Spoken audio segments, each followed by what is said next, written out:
Namaskar, respected Honorable Vice-chancellor Ma'am, distinguished speakers and participants. A very warm welcome to all of you to today's webinar on comparative world literatures organized by Hindi University West Bengal. It is indeed a privilege to gather here for an enriching academic dialogue that brings together diverse literary traditions and perspectives from across the world.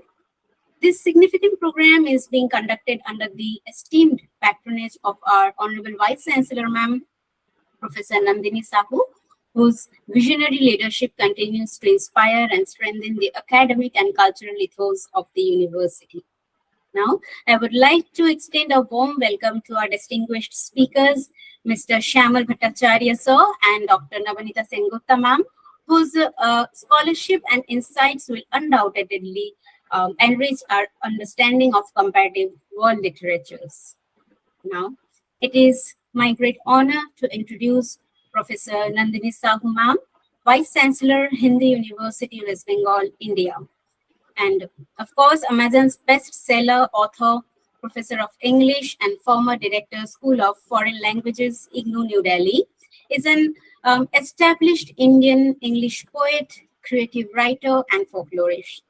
She is the author and editor of 23 books. Apart from being a double gold medalist during her graduation and post-graduation, Professor Sahu is the recipient of gold medal from the Honorable Vice President of India for her contribution to English studies. The Michael Madhusudan Academy Award in the year 2024, Lifetime Achievement Award in the year 2024, Tagore Samman in the year 2025, Honorary Fellowship in 2025, and Ambassador of Eternity Award in this year, that is in 2026, by International Academy of Ethics, India. Her research interests cover new literatures, critical theory, folklore and cultural studies, distance education theory, Hindu studies, Indian knowledge systems, comparative world literatures, children's literature, and American literature too. We are truly honored, ma'am, to have your gracious presence with us today to chair this session. And now, I would like to request our Honorable Vice-Chancellor, Professor Nandini Sahu, ma'am, to kindly deliver the inaugural address. Ma'am, please. Thank you so much, Paromita, for this generous introduction. I welcome both our speakers, Shyamal Bhattacharya and Dr. Nabanita Sengupta, to Hindi University Special Lecture Series to be a part of this very important lecture series on comparative world literatures, which has been creating ripples in Indian academia and outside. People have been listening to us very carefully. Our speakers have been taken with a lot of critical understanding by our readers and our listeners, our participants. This YouTube series is becoming so popular every single day that I'm very happy and proud of the faculty, staff, and students of Indian University, especially Dr. Paromita, the one who has been seamlessly coordinating this lecture series. I recommend speakers to her, and then she takes over. She coordinates with the speakers, talks to them about their subject, and then introduces them in a very generous way, and then making the discussion lively. So she has been doing it very, very effectively. Many, many congratulations to her. And about this comparative world literature lecture series, let me put a couple of words here for both our speakers, for Dr. Nabanita and also for Bhattacharya ji. It's okay. So. This lecture series we started in 2025. We started in the month of January or February. I think February we did the first lecture. And by now, more than 50 speakers or 50, 60, I don't exactly remember the number. We have to check our records here. Have already spoken on varieties of subjects, creating comparative pedagogy. They have spoken about language, literature, translation studies, medical humanities, even literary-legal studies. So many subjects have entered into this lecture series in terms of the research done by our excellent speakers from varieties of disciplines that I was telling you just now. About the two speakers for today, I know the work of Dr. Nabanita Sengupta. She's also a very, very dear friend. I have been noticing her work for almost, I would say, 5 to 6 years. I saw her on social media. Then after that, I came to West Bengal, and then we started talking. And then Nabanita Sengupta, she is a writer. Of course, Dr. Paromita will introduce her formally. But what I think about her work is she has an agenda, and the agenda is flexibility, and the agendas are flexibility and inclusivity. She writes and edits on the marginal groups of the society.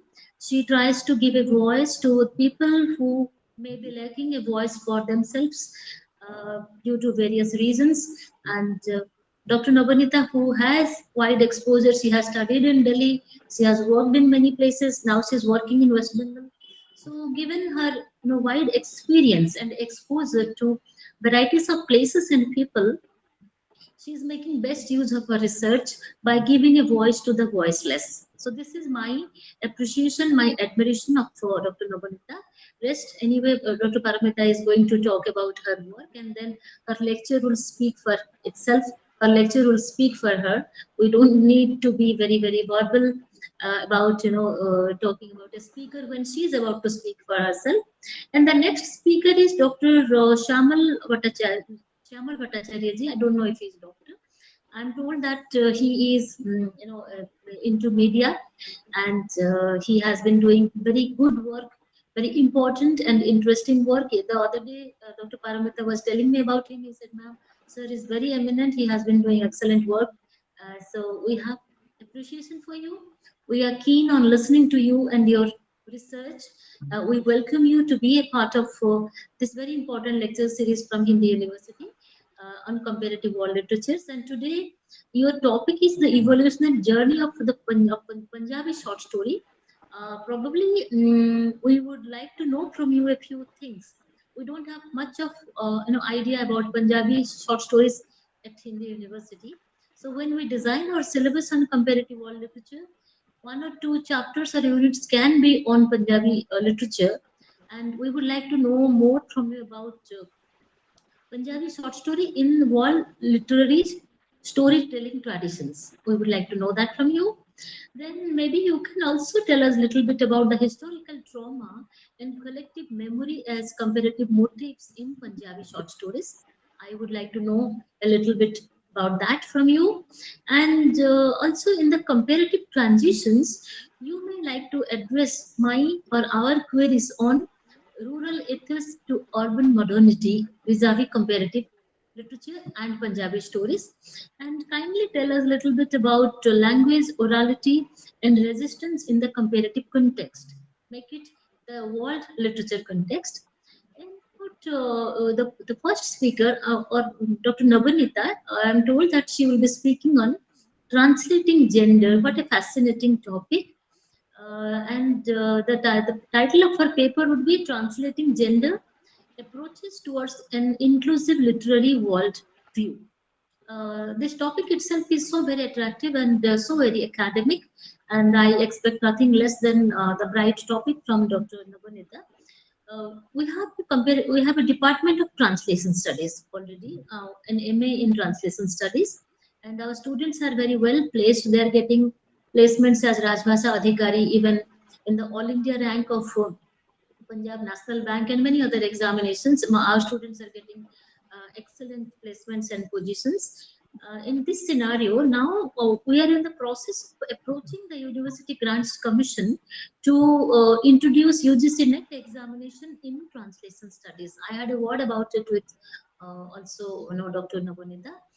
And today, what we would expect from Dr. Nabanita is kindly tell us a little bit about translation as gendered mediation across cultures and disciplines, so that we can take it to world literature pedagogy, taking it from the local to the global, from translation between Indian languages to translation between our family languages, state languages, and then official languages, Rajbhasha, and then also take it to the international languages. Probably we would request and expect you to be talking to us about it. And also, you may like to address our queries on marginalized and gendered voices through comparative frameworks, which is your area of strength. You have been talking about the marginalized voices. So, how translation is helpful for the marginalized voices to take it into various stages, looking at the NEP guidelines, where we have to talk about the family languages, state languages, and then official languages and international languages. In this scenario, where do you place your research would be one of our interests from you. And then probably you should also, or you can also talk about the challenges of Eurocentric feminist universal translations. They are so very Eurocentric. When it is translation, immediately it comes to our mind that something can be translated to English. Is it the only scenario, or translation between Indian languages and very many foreign languages is also a possibility in our kind of departments? Is one thing that we would like to know from you. And then another agenda from you for me personally is translation as a tool for building an inclusive literary worldview. How to make translation a part of our inclusive studies and our marginal and subaltern studies and protest literatures. So these are the things that I expect from both the speakers today, though the expectations are very, very high. I'm sure that the lectures will be even much higher than my expectations. So now I leave it to Dr. Paromita to carry the session forward. And once again, I welcome both of you very warmly to Hindi University. Welcome. Thank you. Thank you, ma'am. Now, I must say, it is my privilege to introduce our first distinguished speaker, Mr. Shyamal Bhattacharya, who is a renowned author of Bengali literature and a polyglot of great repute. With an impressive literary career, he has authored more than 56 books encompassing novels, short stories, and other significant writings. His notable works include Bukhari, Lodravar Kachakachi, and many more.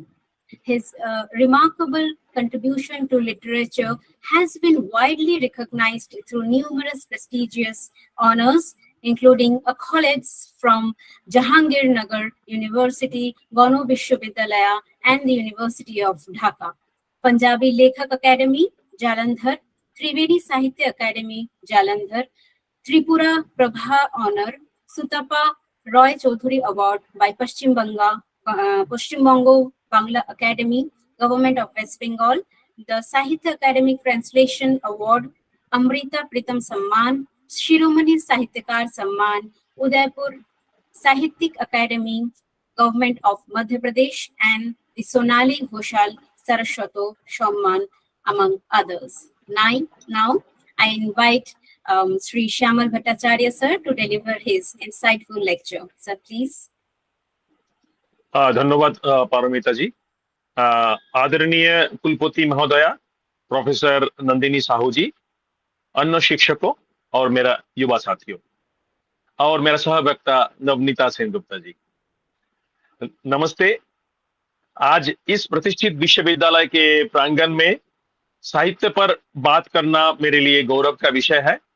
अक्सर हम अपनी भाषा के साहित्य तक सीमित रह जाते हैं, लेकिन आज मैं आपको सरहद के उस पार और इस पार की एक बेहद जीवंत भाषा से जोड़ना चाहता हूं, पंजाबी। साथियों, पंजाबी कहानी केवल शब्दों का संग्रह नहीं है, बल्कि ये पंजाब के पौरुष या दमखम और उसकी जीवटता का इतिहास है। 1935 से शुरू हुई इस यात्रा आज विश्व साहित्य के समकक्ष खड़ी है। मैं हिंदी में बाद में संक्षेप में बोलूंगा। मैं जैसे मैम ने बताया, पूछा मेरे को, जो विस्तार से जिस विषय पर आलोकित करने के लिए बोला है, तो मैं बांग्ला में बोलना चाहूंगा। तो आशा है बांग्ला ठीक रहेगा। অন্যান্য ভারতীয় ভাষার মতনই পাঞ্জাবি গল্পের উৎস নানা লোককথা, ধর্মকথা আর লোকজীবনের নানা প্রেম কথায় নিহিত। আজ যে শিল্প প্রকরণকে আমরা গল্প বলি আর পুরাতন লোকগাথা থেকে আলাদা করি, গঠনগতভাবে তা যে আধুনিক পাশ্চাত্য ছোট গল্পের কথন আর সম্প্রেষণে প্রভাবিত, এ কথা অস্বীকার করা যায় না। Here we relate with the international stories, comparative world stories.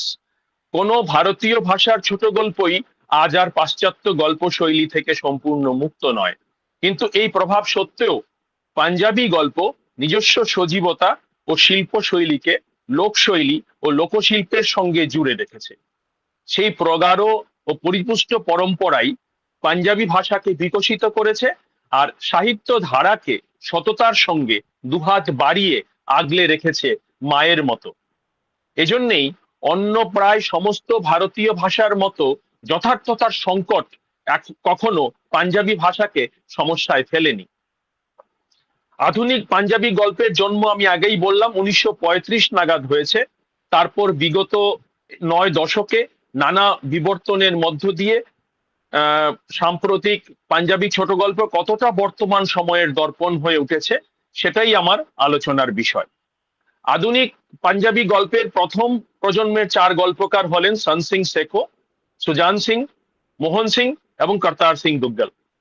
আজ যে শিল্প প্রকরণকে আমরা গল্প বলি এবং পুরাতন থেকে সম্পূর্ণ মুক্ত নয় বলে সেটাকে আমরা পুরাতন থেকে সম্পূর্ণ মুক্ত নয় বলে আধুনিক গল্পের যে বর্তমান অবস্থাকে আমরা স্বীকার করে নিই, এই প্রভাব সত্ত্বেও পাঞ্জাবি গল্প নিজস্ব সজীবতা ও শিল্পশৈলীকে তুলে ধরে। কয়েকজন সাহিত্যের ইতিহাস রচয়িতা আধুনিক পাঞ্জাবি গল্পের সূত্রপাত খ্রিস্টান মিশনারিদের হাতে হয়েছে বলে দাবি করেন।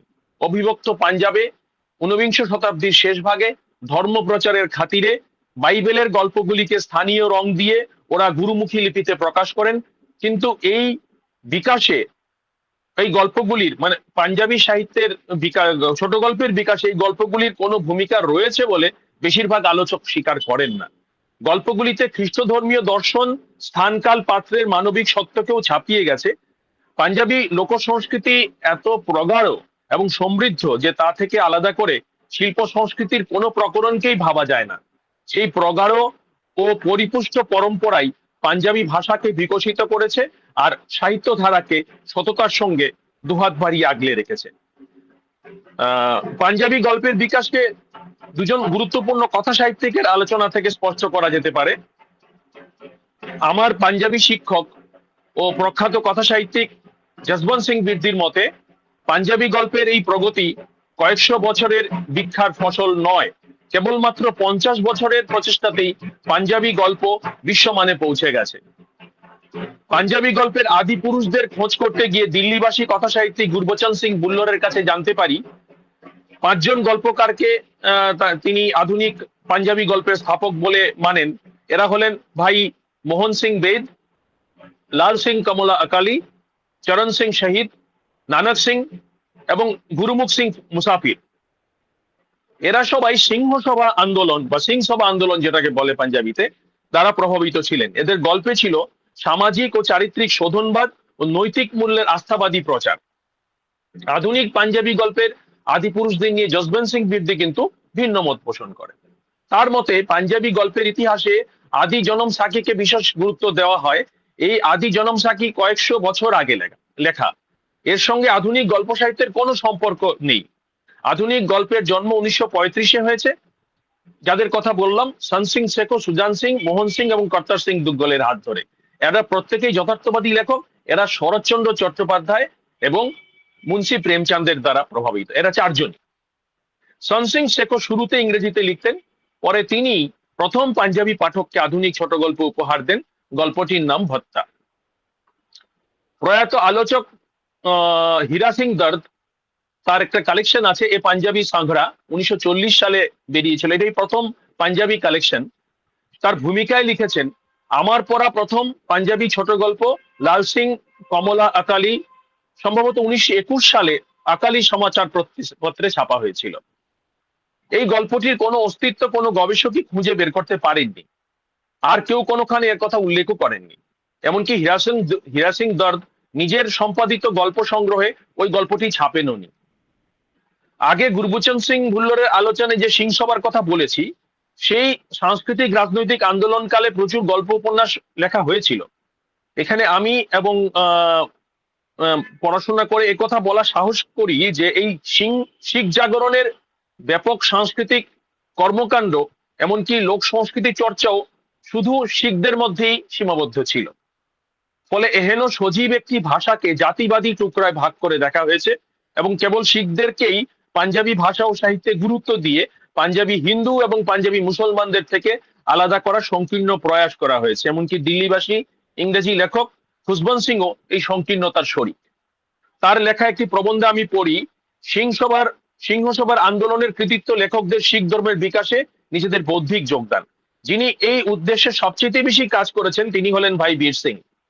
এতদিন ইংরেজ ঐতিহাসিকরা স্থূল এবং অনৈতিক শিখ রাজ্যের নিন্দা করতেন আর লিখতেন যে ইংরেজরা তার খোল নলচে পাল্টে অনেক সুসভ্য রাজত্ব কায়েম করেছে। সংস্কৃত পণ্ডিতরা, সম্ভবত তিনি আর্য সমাজীদের কথা বলছেন, শিখ ধর্ম নিয়ে ব্যঙ্গ করে বলতেন যে গ্রন্থ সাহিব হলো বেদগুলির নিতান্ত অনুকরণ। তারা শিখ ধর্মের বাহ্য রূপ ও সংকেত সমূহ, যেগুলো মানে পঞ্চক যেগুলোকে বলি, সেগুলোকে জঙ্গলি আখ্যা দিতেন।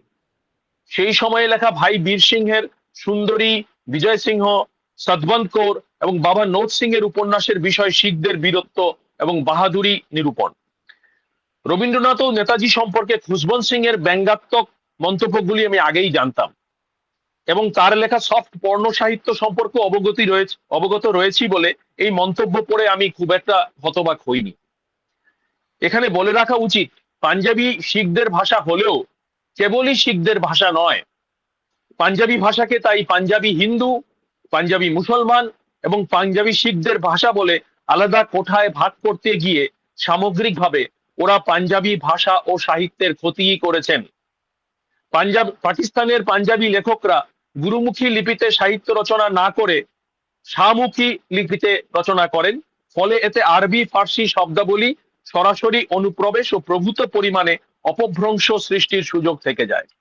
তবুও বলতে পারি পাঞ্জাবি ভাষা আর পাঞ্জাবিয়তকে 1947-এর দেশ বিভাগ ক্ষতিগ্রস্ত করলেও বিভাজিত করতে পারেনি।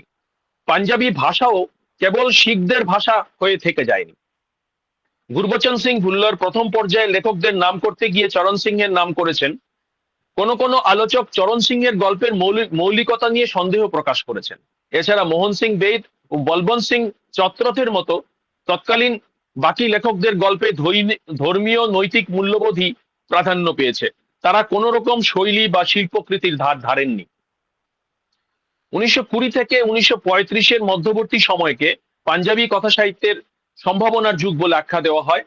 গুরবক্ত সিং, জ্ঞানী হীরা সিং দর্দ, জোশুয়া ফজলদ্দিন, গুরুমুখ সিং মুসাফির, চরণ সিং শহীদ ও নানক সিং পাঞ্জাবি গল্প রচনার ক্ষেত্রে কিছু গুরুত্বপূর্ণ কাজ করেন, কিন্তু এরা ভিক্ষা ও মননে পূর্বজদের থেকে অনেক আধুনিক হলেও কেউই গল্প রচনার ক্ষেত্রে কথকতার ঊর্ধ্বে উঠতে পারেনি। শুধু কথকতা, কাহিনী রচনা, এর বাইরে গল্প কিছু তারা লিখতে পারেননি। তাই যশবন্ত সিং বেদীর বক্তব্যকে আমাদের কাছে অধিক গ্রহণযোগ্য মনে হয়। তার মতে প্রথম সফল আধুনিক গল্পকার সনসিং শেখর প্রথম গল্প সংগ্রহ সমাচার 1943-এ প্রকাশিত হয়। এর ভূমিকায় মোহন সিং জোশ লেখেন, সনসিং শেখো আমার অনুরোধ রক্ষা করার জন্যই প্রথম পাঞ্জাবি পত্রিকা প্রভাতে লিখতে শুরু করেন এবং প্রভাতী প্রফেসর শেখর প্রথম দুটি গল্প ভত্তা, যেটার কথা আমি আগে বলেছি, এবং কিটা আন্দার কিট 1936 সালের ফেব্রুয়ারি ও মার্চ সংখ্যায় প্রকাশিত হয়।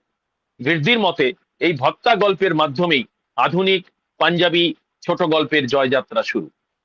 এ সময়ে পাঞ্জাবি ভাষায় কয়েকটি গুরুত্বপূর্ণ সাহিত্য পত্রিকা প্রকাশিত হয়।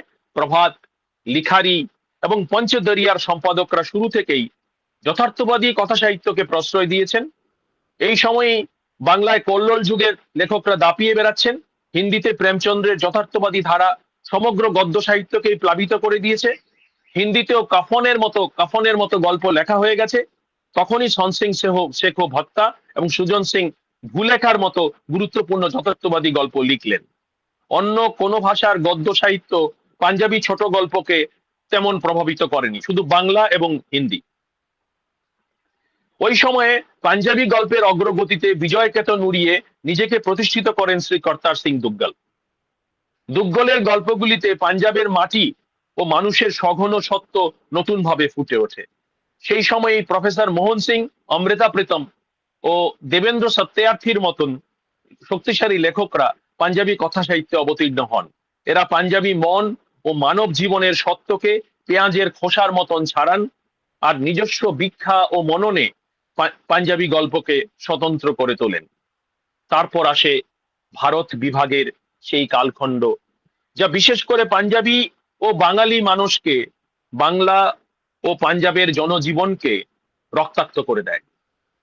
বিংশ শতাব্দীর ভারতে 1947 সাল আনন্দ ও বেদনা, পরাধীনতার কবল থেকে মুক্তির সুখের পাশাপাশি অসংখ্য মানুষের মৃত্যু ও বিচ্ছেদের দুঃখ ও যন্ত্রণার মিশ্র স্মৃতির বছর। 200 বছরের ব্রিটিশ সাম্রাজ্যবাদী শাসনের রাহুগ্রাস থেকে মুক্তির আনন্দ ম্লান হয়ে যায় ধর্মের ভিত্তিতে সৃষ্ট দুই দেশের সংকল্পে। পাঞ্জাব ও বাংলা নিঃস্ব, পাঞ্জাব ও বাংলা ভাগে নিঃস্ব ও রিক্ত দুই প্রান্তের মানুষের সর্বনাশ ও হাহাকারে। সেজন্য এপার পাঞ্জাব ওপার পাঞ্জাবের মানুষ আজও 1947-কে স্বাধীনতার বছর থেকেও বেশি করে মনে রেখেছে বড্ডে রোলে বা দ্য বিগ রায়টের বছর হিসেবে। এই বিভাজন পাঞ্জাবি জাতীয়তাবাদকে টুকরো টুকরো করে দেয়, পাঞ্জাবি অস্মিতাকে বিভাজিত করে। 1947 পূর্ব পাঞ্জাবের আয়তনের মাত্র 15% অঞ্চল নিয়ে তৈরি বর্তমান পাঞ্জাব রাজ্যটি এখন পাঞ্জাবি ভাষা ও সাহিত্যের প্রধান পৃষ্ঠভূমি। ভারত ও পাকিস্তানে রচিত পাঞ্জাবি সাহিত্যে এই দেশ বিভাগের যন্ত্রণার কথা লেখা হয়েছে। পাঞ্জাবি সাহিত্যিকরা শাহমুখী, গুরুমুখী ও দেবনাগরী লিপিতে লেখা তাদের এই সাহিত্যে দেশ বিভাগের প্রকৃত প্রেক্ষিত পরিস্থিতি, হত্যা, ধর্ষণ, ধ্বংসলীলা, লক্ষ লক্ষ মানুষের বিস্থাপন ও পুনর্বাসন ঘিরে তৈরি নানা মানবিক সন্দর্ভ ধারণ করেছেন। বাস্তবের বিপরীত সন্দর্ভ রচনায় গল্প সাফল্য পায় লজিক বা যুক্তির হাত ধরে। এর বিপরীতে গোল গল্প কিংবা বিবৃতিমূলক কবিতায় শিল্পীর সশস্ত্র আংরাখায় লুকিয়ে থাকে মহিমান্বিত অবধারণা সমূহ। কবিতার নগ্ন অস্তিত্বের সীমা থেকে আহত বা ক্ষতবিক্ষত হওয়ার যোগ্যতা নিয়ে যতক্ষণ না হারিয়ে যান, যথার্থকে চ্যালেঞ্জ জানাতে পারেন। পাঞ্জাবিতে অমৃতা প্রীতম, দামন, রাহি ছাড়াও স্বল্প পরিচিত কবি আহমেদ সালিমের লেখা মিয়ানা গোন্ডাল দা ঢোলা দেশ বিভাজন নিয়ে লেখা। অমৃতা তার দেশ বিভাগ নিয়ে লেখা কবিতায় অমর সুফি কবি ওয়ারিশ শাহকে মিনতি সহকার আহ্বান জানান। তিনি নেই, দূরে কোথাও রয়েছেন, এক বিমূর্ত অস্তিত্ব, কিন্তু মিয়ানা গোন্ডাল দা ঢোলার কবি স্বয়ং অথবা ওয়ারিশ শাহ সহজ হতে সাহায্য করেন। জনক নামে ওই মহিলা জন্মসূত্রে ছিল রাজকৌর। দেশ বিভাগের সময় জোর করে তাকে এবং তার ছেলে ঈশ্বর সিংহকে ধর্মান্তরণ করানো হয়।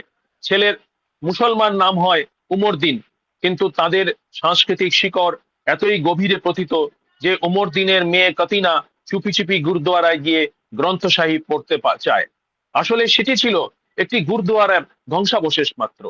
কবি বলেন, আমার বোনটি, চলো আমাদের রক্ত মাংস দিয়ে একটি নতুন গুরুদ্বারা বানাই, তাহলেই শুধু তোমার ঈশ্বরের হৃদয় জিততে পারবে। মহিলাটি ওর বুকে আছড়ে পড়ে বলে, আমার ঈশ্বর তোমার অন্তরে রয়েছে আমার ভাই, তোমার উষ্ণ বাহুই আমার গুরুদ্বারা, এখন আমার আর কিছুই চাই না। আর কবি অনুভব করেন যে সাকিনার শিখ হৃদয়ের ঈশ্বর আসলে সীমান্তের ওপারে চলে গেছে। এহেন সম্ভাবনার মুকুল কিন্তু অমৃতার কবিতায় নেই। আমি কবিতার কথা এই জন্য বলছি যে এটা অমৃতার গল্পের সঙ্গে ভীষণভাবে রিলেটেড, যে অমৃতার কবিতায় রয়েছে হতাশা ও অসহায়ত্ব, দামনের কবিতায় রয়েছে তীব্র অনুতাপ, অনুশোচনা বা মনস্তাপ, বা রফি আহমদের অনুভবে রয়েছে নির্বাসন আর চ্যুতির কথা। ফয়েজের কবিতায় স্বাধীনতার মাধ্যমে অলিকতার অবসানের কথা বলা হয়েছে। অধিকাংশ পাঞ্জাবি কবিতা ও গল্পে দেশ বিভাগের দার্শনিক তত্ত্ব নয়, জাতি দাঙ্গার প্রভাবই প্রকট। পাঞ্জাবি সাহিত্যিকরা মানতেই পারেননি যে দাঙ্গার ফলে দেশ বিভাগ নয়, দেশ বিভাগের ফলে দাঙ্গা হয়েছে। পরবর্তী প্রজন্মের কবি এস মিশ্রা, সুরজিৎ পাতর ও অমরজিৎ চন্দনের কবিতায় রয়েছে পাঞ্জাবিয়ত ও অবিভক্ত পাঞ্জাবের আকুতি। সেই প্রেরণা তাদের অভিজ্ঞতা লব্ধ নয়, বরঞ্চ ঐতিহাসিক মিথ থেকে জন্ম নিয়েছে বলেই তারা এমনটি লিখতে পেরেছেন। আধুনিক পাঞ্জাবি কথা সাহিত্যের কুশালগ্নেই এই দেশ বিভাগ, বড্ডে রোলের তিক্ত অভিজ্ঞতা এপার পাঞ্জাব ওপার পাঞ্জাবের মানুষকে এতই ভারাক্রান্ত করে রাখে যে দুপারের কোনো লেখকই জার্মান ইউনিফিকেশনের মতন পাঞ্জাব ইউনিফিকেশন নিয়ে তেমন চিন্তাই করেননি। আমি এখানে am I audible?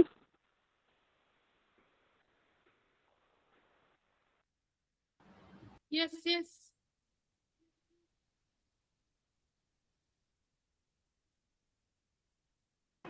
Yes, sir. So can you hear me? Yes, ma'am. Yes. I think he got locked out. Sir,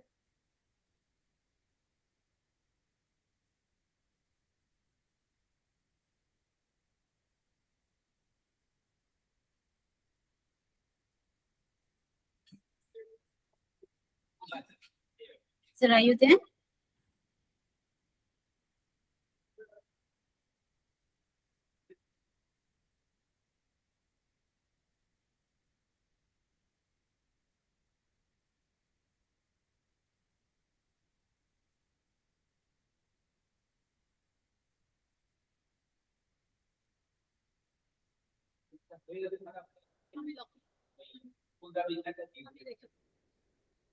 Sir, can you hear us?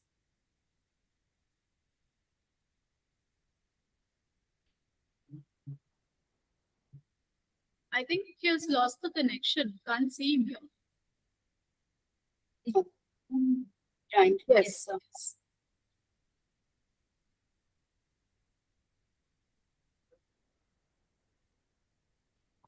So you are muted. Yes. Am I audible? It was disconnected. Should I continue? Sure, sir. Panjabi কথা সাহিত্যের উষা লগ্নেই এই দেশ বিভাগ, এই বড্ডের তিক্ত অভিজ্ঞতা এপার পাঞ্জাব ওপার পাঞ্জাবের মানুষকে এতই ভারাক্রান্ত করে রাখে যে দুপারের কোনো লেখকই জার্মান ইউনিফিকেশনের মতো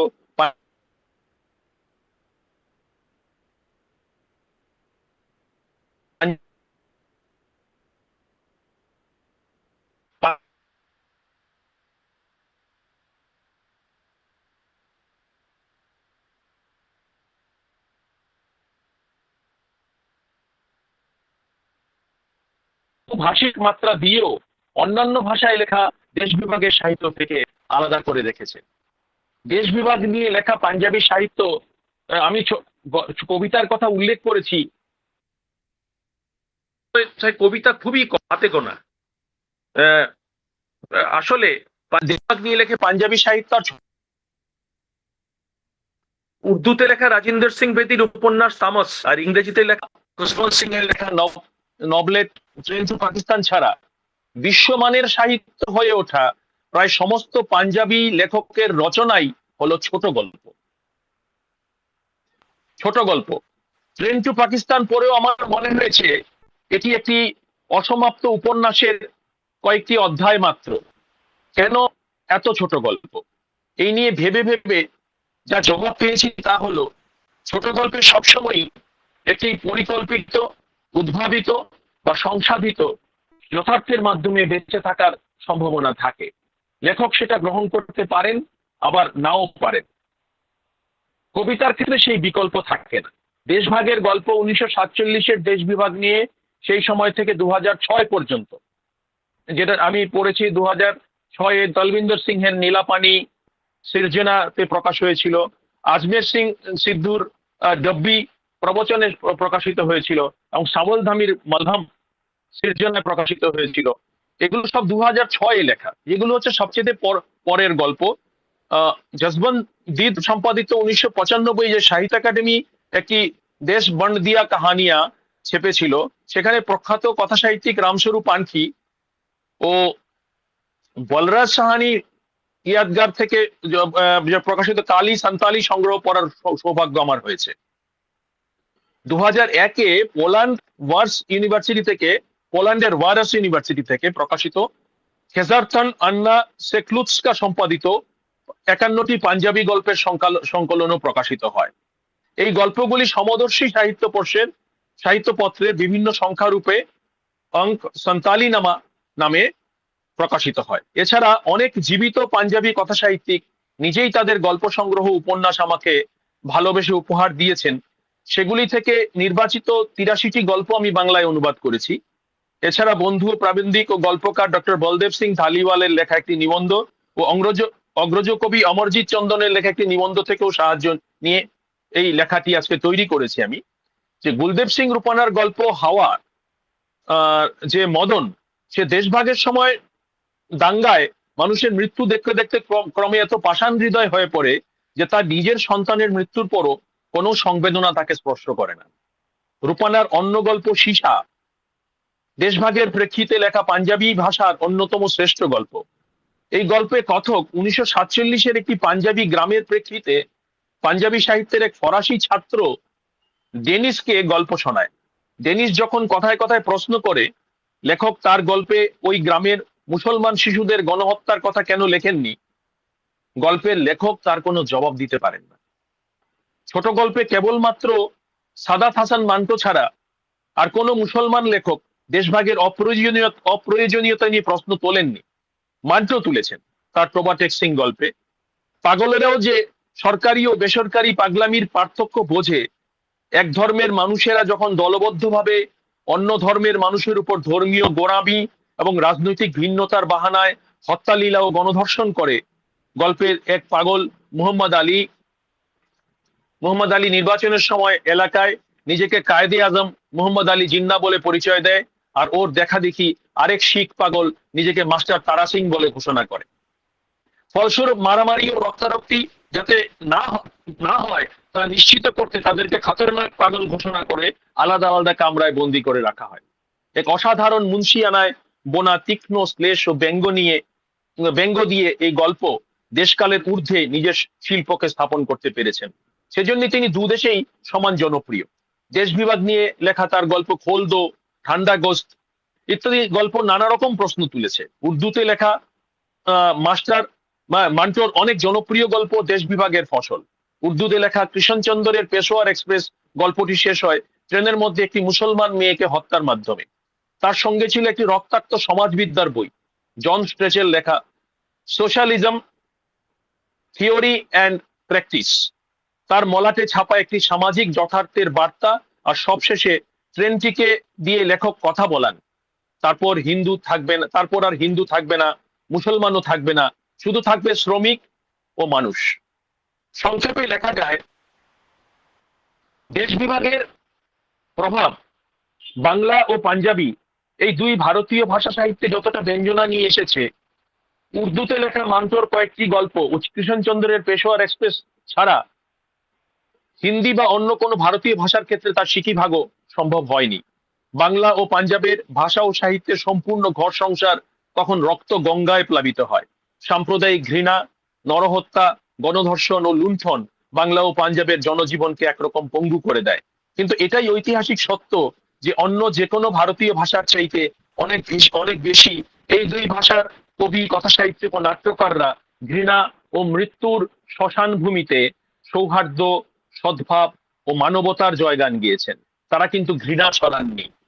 বাংলার মতন পাঞ্জাবি কথা সাহিত্য ক্রমাগত নরহত্যা, ঘৃণা এবং বৈষম্যকে নস্যাৎ করে ব্যাপক মানবিক মূল্যবোধকে পুনঃপ্রতিস্থাপিত করেছে। না হলে বিভাজনের মতো ঘটনায় বিশ্বের কোন ভাষা ও সাহিত্যের মতো এদেশেও ভাষাই নরহত্যা ও প্রতিশোধের আগুনকে আরো ছড়িয়ে দিতে পারত। আর এই দুই প্রান্তের স্বাধীনতা সংগ্রামী ও মনীষীদের দর্শন, ত্যাগ ও তিতিক্ষার ঐতিহ্য ও মানবিক মূল্যবোধের পরম্পরাকে নিশ্চিহ্ন করে দিত। সেই ক্রান্তি লগ্নে পাঞ্জাবি কথা সাহিত্যে কর্তার সিং দুগ্গল, অমৃতা প্রীতম, সন সিং শেখো, সুজান সিং, মোহন সিং ও দেবেন্দ্র শর্তার্থীরা এই মহান মানবিক দায়িত্ব পালন করেছেন। ফলস্বরূপ দেশ বিভাগোত্তর পাঞ্জাবি সাহিত্যে এক মানবতাবাদী, যথার্থবাদী ঝেউ ওঠে।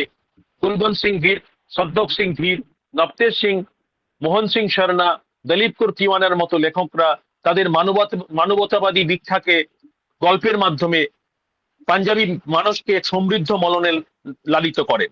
এই লেখকরাও বিভাজনের বিভীষিকাকে হ্যাঁ বলুন। Sorry for the interruption, sir. You are not visible actually. Not visible. Okay. No, we can't see you. Am I? It was actually somehow. এই লেখকরাও বিভাজনের বিভীষিকাকে প্রত্যক্ষ করেছেন। রাওয়ালপিন্ডি অঞ্চলের পটোহারি ভাষাকে পাঞ্জাবি ভাষায় আত্মস্থ করার কাজে সফল হয়েছিলেন। এজন্য পাকিস্তানবাসী পাঞ্জাবি আলোচকরাও দুগ্গলের প্রভূত প্রশংসা করেন। স্বাধীনতা পরবর্তী সময়ে একই ধরনের কাজ করেন কুলবন্ত সিং বীর।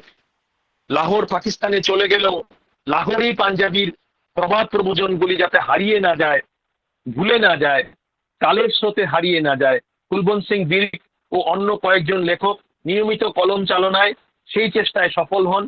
এরা পাঞ্জাবি ভাষাকে ব্যাপক মানবিক বোধে সমৃদ্ধ রেখে পাঞ্জাবি মানুষকে সীমিত হতে দেননি। উপরন্তু এই সত্যকে প্রতিষ্ঠিত করেন যে রাজনীতির ষড়যন্ত্রে দেশ বিভাগ ও দাঙ্গার অন্ধকার সাময়িকভাবে ঘৃণা ও অবিশ্বাসের জন্ম দিলেও শাশ্বত মানবিক মূল্যবোধের কাছে তা নিশ্চিহ্ন হতে বাধ্য। একইভাবে ওপার পাঞ্জাবের নদী পার করে মানবিক সমস্যা নিয়ে অনেক লেখক অনবরত লিখতে থাকেন। পাঞ্জাবি গল্পের এই সোনালী সফরে যথার্থবাদী রচনা শৈলী ছিল লেখকদের মূল অস্ত্র।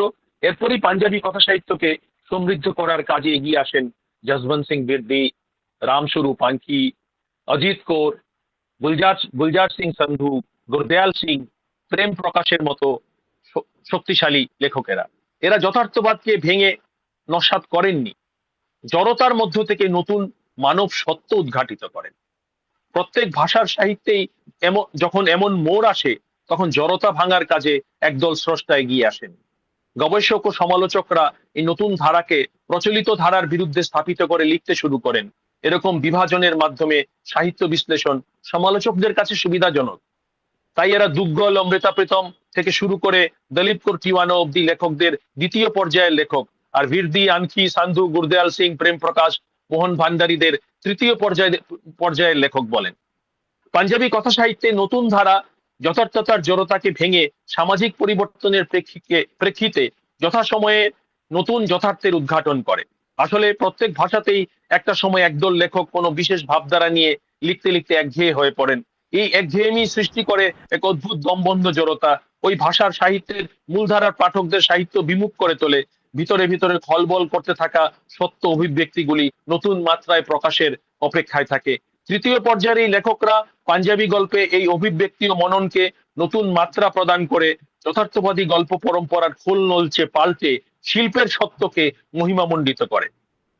এরা সাধারণ মানুষের With apologies for the interruption, sir. With the apology for the interruption, may I request you to briefly conclude due to paucity of time? Okay. So then I go to Hindi. But I'll not go ahead with Bangla now. In Hindi, I've written the leftover portion. I'm written in Hindi, so I'll go ahead with that. तो मैं ये जो सिंह सभा आंदोलन, अन्न विचार और पहले आधुनिक कहानी का श्रेय के बारे में बताया, और पंजाबियत और सांप्रदायिक संकीर्णता के बारे में बताया, 47 का विभाजन और साहित्य पर प्रभाव पर बताया, और लघु कथाओं की जो प्रधानता के ऊपर बताया। इसके बाद जो जिनके बारे में मैं बोलना शुरू किया था, आप है मानवतावादी लहर और अगली पीढ़ियां। ये जो विभाजन के बाद पंजाबी साहित्य में मानवतावाद की एक लहर उठी। कुलबंत सिंह वीर, संतोष सिंह धीर और दलीप कौर टिवाना जैसे लेखकों ने इस परंपरा को आगे बढ़ाया। इसके बाद तीसरी पीढ़ी के लेखक जसवंत सिंह बिर्दी, रामस्वरूप पानकी, अजित कौर और गुरदयाल सिंह ने यथार्थवाद की जड़ता को तोड़कर मानवीय सत्य को नई कलात्मकता के साथ पेश किया। इसके बाद जिस बारे में मैं बोलना चाहूंगा वो है आतंकवाद का दौर और जो लेखकों का संघर्ष। 80 के दशक में पंजाब एक बार फिर आतंकवाद और पुलिस दमन की आग में झुलसा। Operation blue star, Indira Gandhi की हत्या और उसके बाद के दंगों ने पंजाब को हिला दिया। इस कठिन समय में पंजाबी कवियों, नाटककारों और कहानीकारों ने शांति दूत की भूमिका निभाई। कई कलाकारों ने आतंकवाद के खिलाफ संघर्ष करते हुए अपनी जानें भी दे दी। इन लेखकों ने नफरत के खिलाफ मानवता का झंडा बुलंद रखा और पंजाब के पौरुष को फिर से जगाया। अब मैं आऊंगा वर्तमान स्थिति और निष्कर्ष में। 90 के दशक के बाद लेखकों ने, जैसे सुखजीत, देशराज काली, जिंदर, जिंदर देन और कई लोगों ने पूंजीवाद और उपभोक्तावाद से पैदा हुए संकटों पर लिखना शुरू किया। आज के पंजाबी कहानीकार वैश्विक पूंजी के खिलाफ और समाज के विभिन्न वर्गों, जाति, धर्म, लिंग को एकजुट करने के लिए निरंतर लिख रहे हैं। मैंने ऐसी 100 से अधिक कहानियों का बंगला में अनुवाद किया ताकि बंगाली पाठक पंजाब को नए नजरिए से देख सके। जब हम 1947 की विभाजन की बात करते हैं तो बंगाल और पंजाब ने उस दर्द को सबसे करीब से महसूस किया था। पंजाबी लेखकों ने बड्डे रोले के उस काले समय में भी नफरत के खिलाफ मानवता का झंडा बुलंद रखा। आप एक समय ऐसा भी आया जब पंजाब आतंकवाद की चपेट में था और उस अंधेरे दौर में जहां बंदूकें खामोश नहीं हो रही थी, वहां लेखकों की कलम बोल रही थी। लेखकों ने गांव-गांव जाकर शांति के नाटक किए, कहानियां सुनाई और समाज को टूटने से बचाया। ये साहित्य की असली ताकत है। मेरे प्रिय साथियों, आज जब हम वैश्वीकरण और बदलती राजनीति के दौर में हैं, पंजाबी कहानियां हमें सिखाती है कि चाहे परिस्थितियां कितनी भी कठिन क्यों ना हो, अपनी जड़ों और मानवता को कभी नहीं तो छोड़ना चाहिए। मैं अंत में यही कहूंगा कि साहित्य सीमाओं को नहीं जानता। आइए हम सब मिलकर भारतीय भाषाओं के इस विशाल महासागर को समझें और एक दूसरे की कहानियों को अपनी भाषा में अपनाएं। धन्यवाद। जय Hind. Thank you so much, sir, for such an enlightening and informative lecture. And now I take great pleasure in introducing our next distinguished speaker, Dr. Nabanita Sengupta ma'am. Dr. Sengupta teaches at Sarsuna College, Kolkata, West Bengal, and beyond her academic responsibilities, she actively engages in creative and critical pursuits. An accomplished academic translator and creative writer, her works have been widely published both in India and abroad. Her recent publication includes the English translation of Krishna Basak's poetry collection, Open Your Door Library. She has also co-edited a significant volume titled Bandaged Moments, collection of stories on mental health by women writers from various Indian languages translated into English, which has been widely appreciated. And now I invite Dr. Nabanita Sengupta ma'am to share her lecture. Ma'am, please. Thank you so much. Thank you, Dr. Paromita Das, for all the work, background work that you've been doing and connecting me and giving us all the details about the webinar. Thank you, Professor Nandini Sahu, for inviting me, for giving this opportunity. And I've been following this, the lectures in your YouTube, a fascinating work that you are doing, bringing together various voices. Now, I wanted to talk about gender and translation, bringing the two together. And at the very outset, I have been assigned a few questions by Professor Sahu, where she has asked me to delineate certain issues which comes as a part of the gender and translation, which also includes marginalization and how we can bring out marginalized voices, as well as translation vis-a-vis the Indian languages, not necessarily always looking at translations into English. Now, I have, at the very beginning, I have tried to raise three questions. Firstly, why is it important to translate gender? I mean, why this entire idea of this talk of translating gender, which I've titled as Translating Gender Approaches Towards an Inclusive Literary Worldview? So I want to begin with the question as to why is it important to translate gender? Next, what do we understand by translating gender? And thirdly, the means and ways of going about it. This is roughly the way in which I have tried to structure my talk today. There would be overlaps because all these three questions are interconnected. They it is not possible to talk about one without talking about the other. I'll bring in a bit of theoretical perspectives, very minimal, as much as required to elucidate my points, and I'll also be talking about my personal experiences as a translator as well as my experience as a reader of translation. Because I feel when we are talking about translation, we do talk of translation theories, we do talk of how one is going to translate, but we often forget the reader in translation, because all of us are readers of translation first, and it is also very important that we take into consideration that perspective, because ultimately, for whom are we writing? We are writing for the readers. Now, if we look at the moment we are talking of gender issues in translation, I feel that we are stirring the hornet's nest. It's almost like you poke at it and there are swarms of issues that come and overwhelm.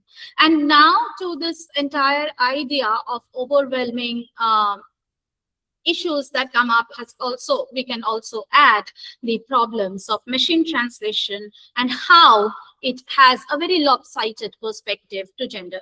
But that would call for another complete detailed discussion. So I'll maybe briefly touch on it, but that is not the point of my discussion today. Now, one of the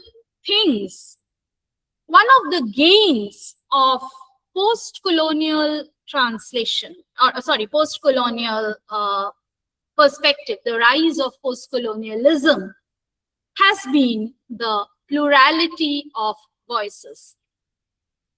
We can see that while post-colonialism has given rise or given a space to accommodate diverse voices, we find that with that, translation as a discipline has also increasingly started gaining more and more significance.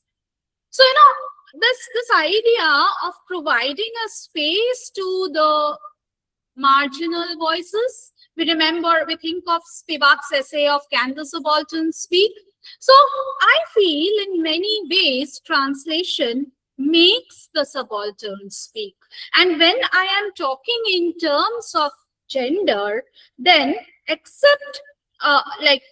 then we are talking not just about women, but we are also talking about the entire spectrum of LGBTQIA, the entire spectrum of marginal sexualities.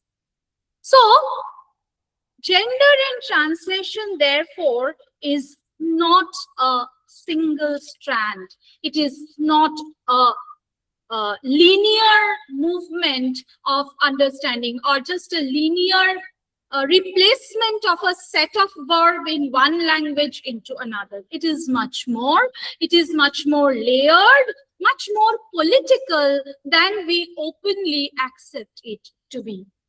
Translation, in many cases, is an activism. I sincerely believe it to be so. As I was really happy when Professor Sahu mentioned at the beginning of this session where she said that I have an agenda. Yes, I do keep an agenda when I'm translating. Not necessarily, probably always. It is not always possible to have an agenda.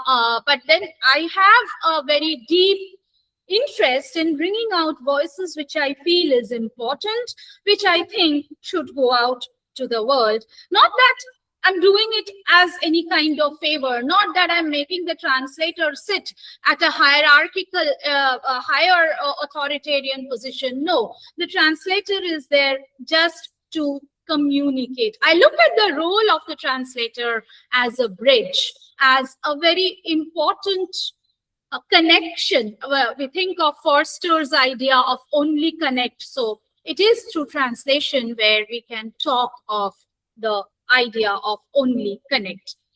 Now, when we look at literature in as a broad area, it is evident that in the hierarchy, women and other marginal sexualities do fall into the category of subaltern. And if through translation we do not take these voices out, if we do not increase the reading circle, because that's what translators do. They are increasing the reading circle by bringing in from one particular source language to multiple target languages. That is what translation is ultimately doing. But when we are talking in terms of translation of and gender, it is also important, and I'll be focusing mostly on women's writing, because that's the area where I have worked mostly. So when we are talking about women in translation, we also need to think about the women as original authors existing in the area of publishing. How much of women's writings get published, how much of that gets marketed, and how. So, this, because translation comes after the original. So we need to have the original at the beginning. So when there is no women's voice, if there is no women's voice in the original, what are we going to translate? Here, I would like to share a bit of my experience, what I have found in one of the works that I was doing along with another co-editor, Dr. Nishipulogurtha. We have together, we've been translating we've been collating translated stories of women in mental health, which has been brought out by Neogi Publishers. The book is titled as Bandaged Moments. Now, when we were trying to find stories, the most difficult aspect was the sourcing stories. So in order to reach the source authors, one of the things that we thought would be easiest would be to check the Sahitya Academy list of awardees in various regional languages, because we thought that would give us an idea of the women authors in various languages. Well, quite disappointedly, what we realized were that there were a handful of women who had been awarded Sahitya Academy awards for literature, and most of the awardees were males. Now, that was a kind of, eye-opening call for us, where we realized that the recognition of women as authors first is most important. Only then we can think in terms of translation. I also have the experience of reading various anthologies, because being a translator, I'm also interested in reading translated anthologies which brings in stories from multiple languages. And what I have seen, including a very recent and well-reviewed book of translation of short stories, where I have Bengali short stories into English, where I have seen that most of the authors translated, included in the collection, are men. Does that mean that women were not writing? If we look at the 19th century history of Bengal, we find that that was the period when women in Bengal were really writing, and they were quite prolific. And women authors, from then on, they have been constantly writing about their experiences, their their social existences, and several other things. But then why is it that when we look at the anthologies, we find mostly the male authors? That was the beginning point why we thought that if we are writing on fiction in mental health by Indian authors, let that be writings by women authors. And we realized how right we were because we started receiving mails from various translators stating that, well, we have a story, but that's by a male author. So, I'm not kind of trying to differentiate by male authors and women authors, because I have often faced this criticism that an author is an author. Why do you talk of a male author and a female author? My justification for this is, while one gender finds the highlight, finds the market, finds the visibility, the other gender or genders, I would say now, remains invisible. So what is happening is we are not finding women voices being translated. Why aren't we not finding women's voices in translation? One of the reasons is that they are not present enough in circulation in the original language. Now, what does this do? This invisibilizes the women's voice. This invisibilizes an entire gender. And it's the same story when we look at in fact, the story is even bleaker when we look at other marginalized genders. So, translation, therefore, can be a tool to remove this disparity, the kind of disparity that has been sort of existent for a very, very long time, even in terms of in the field of translation. Now, what I have been thinking through my personal experience finds a global resonance as well. And I think here I'm addressing what Professor Sahu had mentioned briefly. Now, if I look at this book called the Routledge Handbook of Translation, Feminism and Gender, there is an essay titled Women Writers in Translation in the UK by Olga Castro and Helen Vassallo. Olga Castro had been talking for a very long time about women in translation, and they talk about the watershed year of 2018. Why? What happened in 2018? That is the year of publishing women. In May 2015, actually, Camila Shamsi had sent out a call. She said that let us make 2018 the year of publishing women, YPW. Now, her call had a kind of mixed response. Some people jeered, saying that, oh, what does that even mean? And some were or I would say rather very few, were supportive of this entire idea. And her idea was very simple, that women are still underrepresented in publishing. So, for 1 year, publishing houses should focus only on publishing women. What this was trying to do was to bring out women's voices, to bring out their experiences in the open. Now, if we link this to our culture, we will see that a similar thing has been existing. There has been no consistent effort to publish women, to market women. Of course, we have had recently 2 huge successes, The Tomb of Sand and Heart Lamb, both by women authors, both in translation, but then very recent to comment and too few to make a statement. So we need to wait.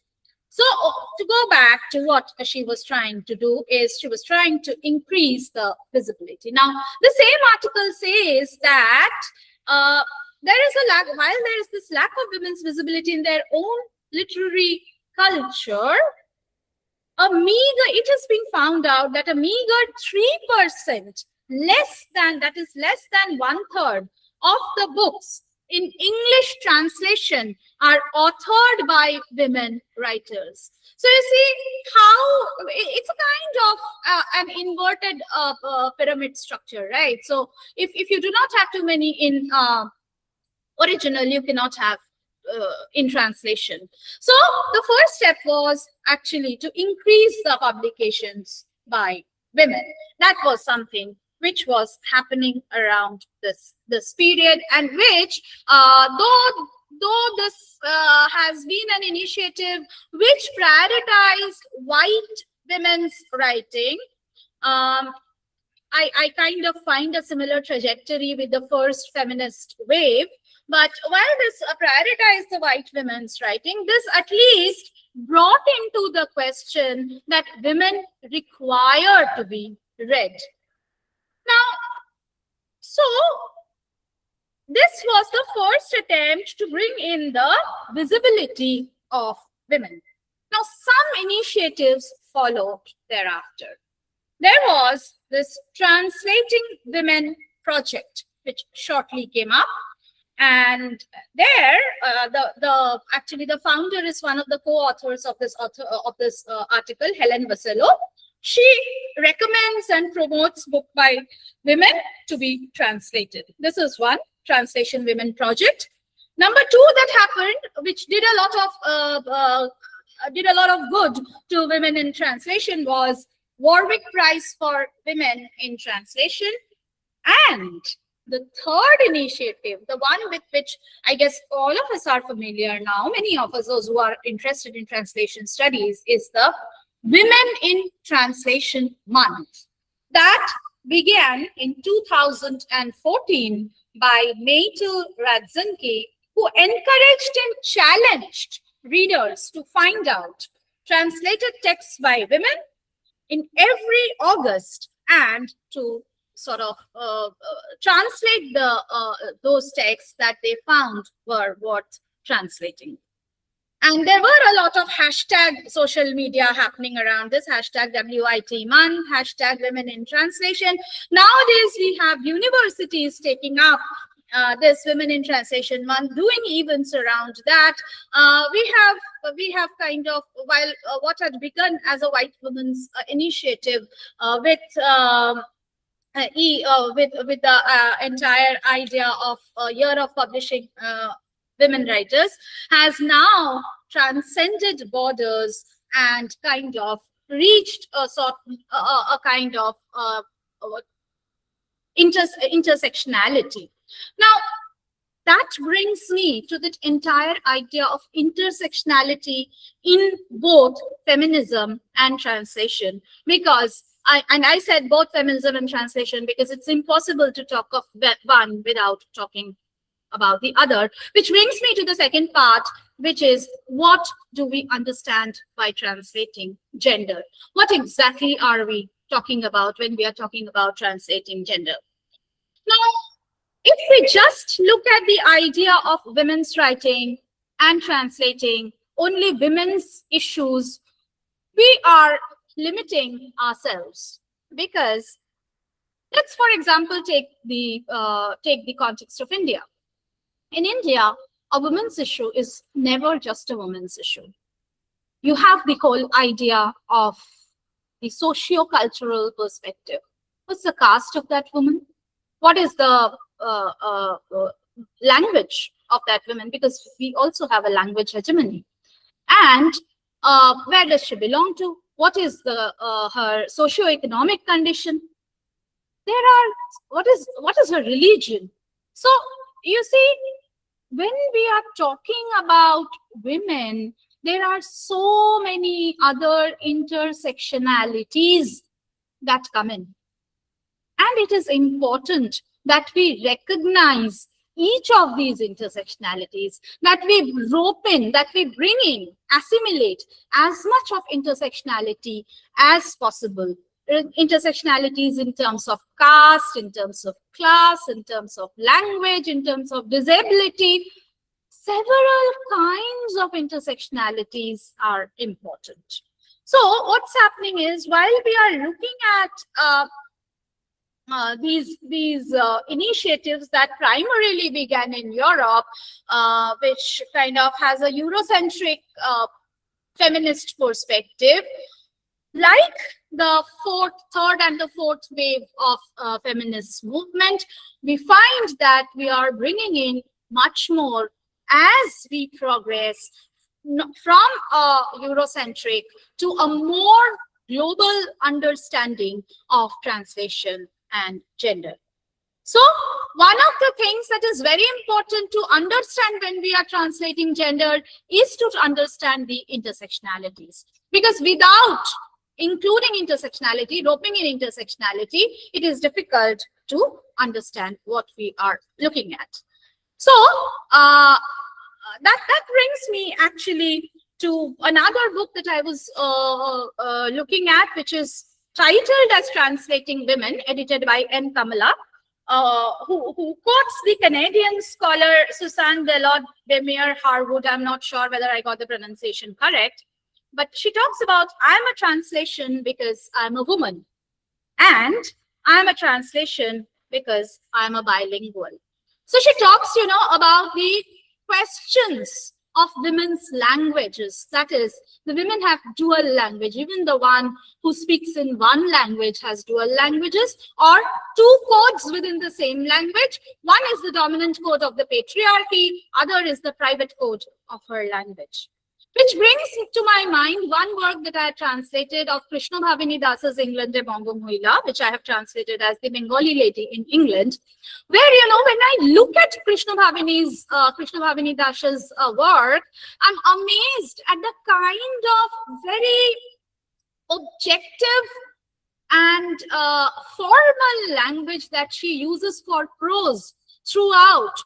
Though it is kind of classified often as travel narrative, I would look at this work, A Bengali Lady in England, not just as a travel narrative, but also as an ethnographic study, because she's constantly comparing the two cultures of England and Bengal, particularly the situation of women. And what she does in the process is, while she's writing prose, she's cold, clinical, and very formal. She has absorbed the nationalist trope of writing of the 19th century Bengal, depriving her language completely of any emotional tenor. But when we look at her poems, the entire emotion comes out there. It's almost as if she's classifying between the private language and the public language. The language that she is writing for others to read, the language that she's writing for herself.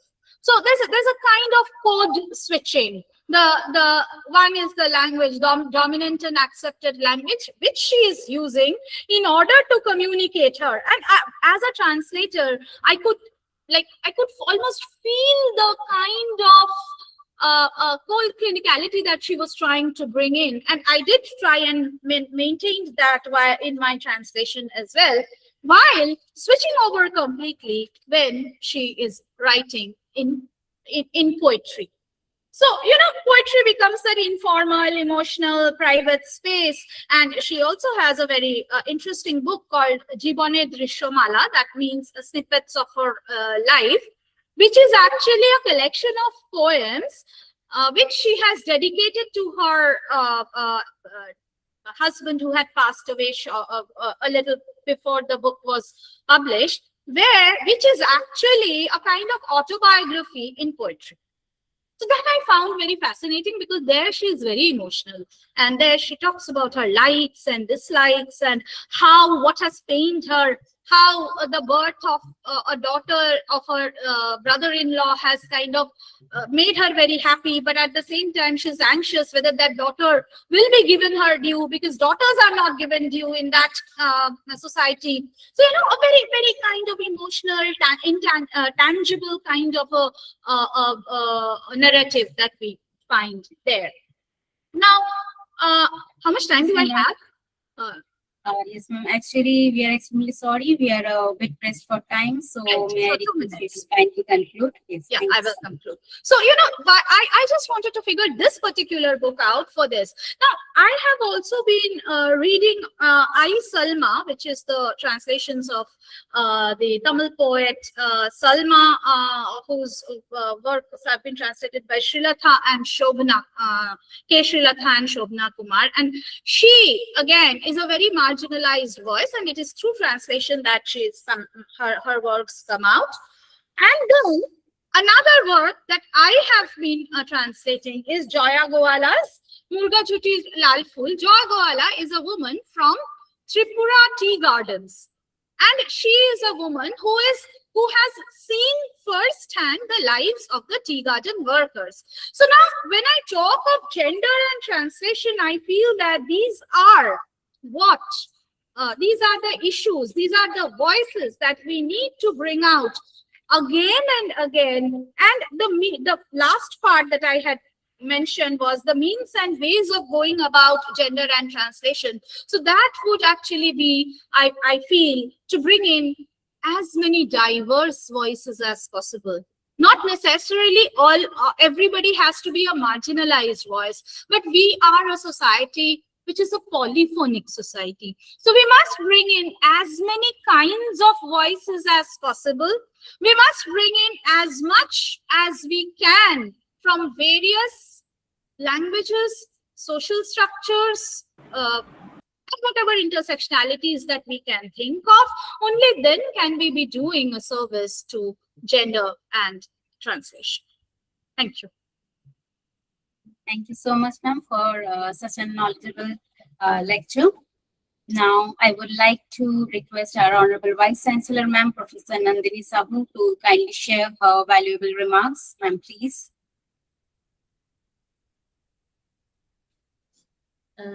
Thanks, Paromita. I thoroughly enjoyed both the lectures. I was listening to both of you very, very carefully.